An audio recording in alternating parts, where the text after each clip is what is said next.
प्रपंच हा सासरा मजला उगाची गांजितो, भेद भयंकर भाव हा तर मजला उगाची जाळीतो. मुक्ताई महाराज म्हणतात की प्रपंच नावाचा सासरा मला उगाच गांजितो, हा झाला व्यवहारिक अर्थ. आता आध्यात्मिक अर्थ. प्रपंच रूपी विकार जन्म मरण रूपी त्रास देतो, हा झाला आध्यात्मिक अर्थ. 84 लाख योनीमध्ये फिरायचे आहे, हे काय सुख आहे का हो? सुख आहे का? आता माझा तुम्हाला एक प्रश्न आहे, आपल्या सर्वांना दुःख पाहिजे की सुख पाहिजे? काय पाहिजे? सुख पाहिजे. मग मी आज येताना सुख माझ्या बरोबर घेऊन आलेली आहे. नाही, तो सुख आहे, मी सुख घेऊन आलेली आहे. महाराज अर्थाचा अनर्थ करू नका. मी तुम्हा सर्वांना सुख देणार आहे, फक्त माझी एकच अट आहे, त्या सुखाचं तुम्ही सर्वांनी मला तंतोतंत वर्णन करून सांगा. मी तुम्हा सर्वांना सुख देणार आहे, पण वर्णन तंतोतंत पाहिजे. हा, उभी असलेल्या गायनाचार्यांनी टाळकऱ्यांनी सांगायचं नाही, ते आमच्या पार्टीचे आहे ना.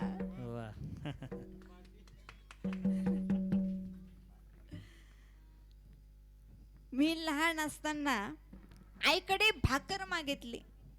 आई म्हणाले भाकर म्हणजे काय?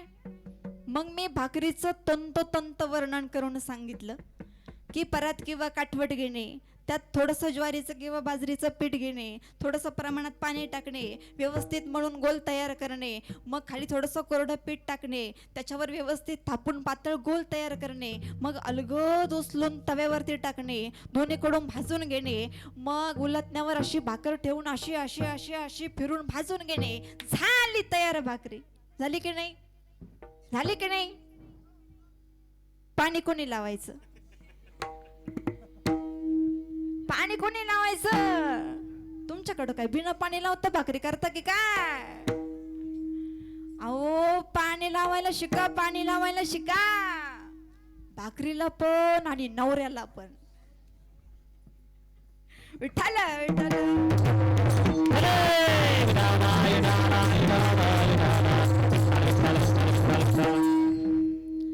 मग मी आईकडे भाजी मागितली. आई म्हणाली भाजी म्हणजे काय? मग मी भाजीचं पण वर्णन करून सांगितलं की वांगे किंवा बटाटे घेणे, ते व्यवस्थित कापून घेणे, ते धुवून घेणे, गॅसवर पातेलं किंवा कढई ठेवणे, त्यात थोडंसं तेल, जिरे, मिरची, मसाला टाकणे, हे कापलेले वांगे किंवा बटाटे टाकणे, थोडंसं पाणी टाकणे, शिजून घेणे. झाली तयार भाजी. झाली का नाही? झाली का नाही? नाही? मग काय राहिलं? हा, आता कसं ध्यानात आलं बघा ना. मीठ राहिलं तर यांनी मला नीटच केलं.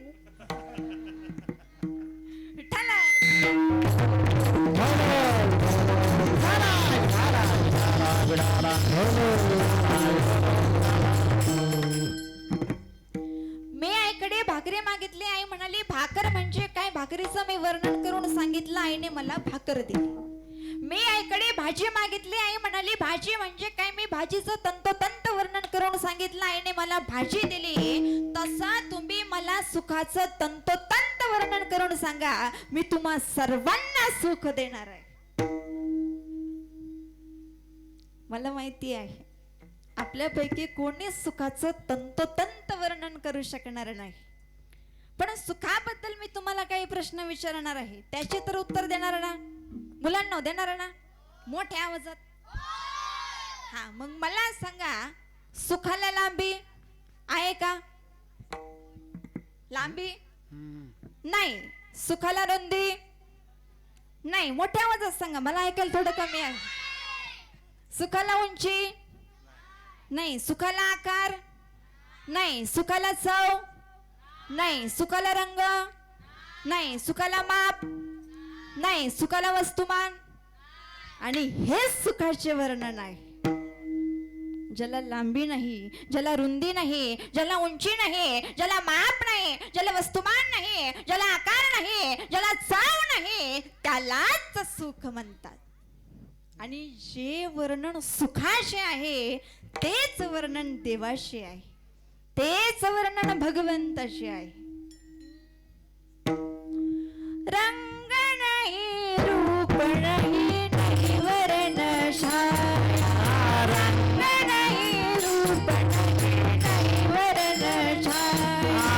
रंग नहीं रूप नहीं नहीं वर्षा रंग नहीं रूप नहीं छाया निराकार निर्गुण, निराकार निर्गुण, निरगुराया, तू निरगुराया. मैं गुलाम तेरा मैं गुलाम तेरा मेरा गुनाया मेरा कारण निर्गुण तू चला गुनाया मैं गुलाम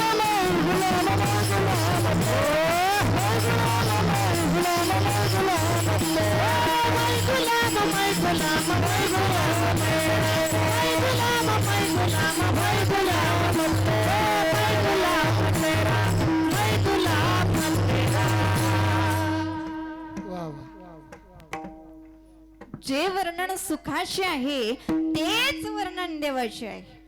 जे वर्णन सुखाचे आहे तेच वर्णन कोणाचे आहे? मोठ्याने सांगा, कोणाचे आहे?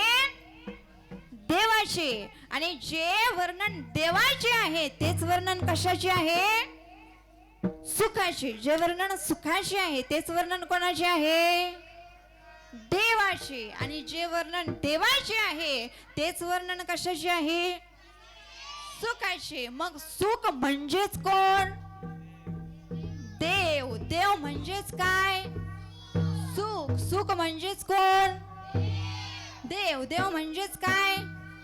सुख. आणि आपल्या सर्वांना काय पाहिजे? सुख. सुख म्हणजेच आपल्याला कोण पाहिजे? देव.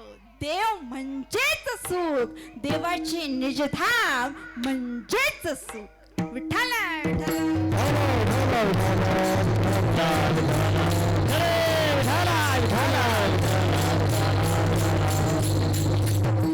म्हणून तर मुक्ताई महाराज म्हणतात की उबगले संसारा मजल कोणी माहेरासी न्याओ. का? कारण माहेरामध्ये देव आहे. देव म्हणजेच माहेरामध्ये सुख आहे. माहेरामध्ये दुःख देणारी नणंद नाही, माहेरामध्ये दुःख देणारी सासू नाही. सासू आणि नणंद कोठे आहे? आपली सासू आणि नणंद कोठे आहे? सासरीच आहे ना. मग आता ही सासू आणि ही नणंद काय काय त्रास देते? मुक्ताई महाराज अभंगाच्या 3ऱ्या शरणात